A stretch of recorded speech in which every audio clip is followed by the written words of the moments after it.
Phone call తో మీ బంగారాన్ని విడిపించి ప్రెజెంట్ మార్కెట్ రేట్ కే కొని బ్యాలెన్స్ అమౌంట్ ని క్యాష్ గా లేకపోతే సమానమైన బంగారాన్ని మీకిస్తుంది అక్షయ గోల్డ్ హబ్. బంగ్లాదేశ్ పార్లమెంట్ ఎన్నికల్లో బంగ్లాదేశ్ నేషనలిస్టు పార్టీ బీఎన్పీ ఘన విజయం సాధించింది. మొత్తం 299 పార్లమెంటు స్థానాలకు జరిగిన పోలింగ్లో మిత్రపక్షాలతో కలిపి 212 స్థానాల్లో విజయం సాధించినట్లు బీఎన్పీ ప్రకటించింది. జమాత్-ఏ-ఇస్లామీ పార్టీ 70 సీట్లు గెలుచుకుంది. ఇతర పార్టీలు, స్వతంత్రులు మిగిలిన స్థానాలు గెలుచుకున్నారు. బీఎన్పీ నేత తారిక్ రహమాన్ నేతృత్వంలో ప్రభుత్వ ఏర్పాటుకు సిద్దమవుతున్నట్లు వెల్లడించింది.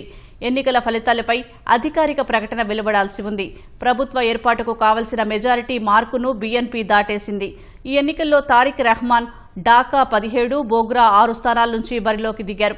ఈ 2 చోట్ల కూడా ఆయన విజయం సాధించారు. ఎన్నికలకు కొన్ని రోజుల ముందే రహమాన్ తల్లి ఖాలిదా మరణించారు. ఈ నేపథ్యంలో ఎన్నికల విజయోత్సవాలను వాయిదా వేయాలని పార్టీ కార్యకర్తలను రహమాన్ అభ్యర్థించారు.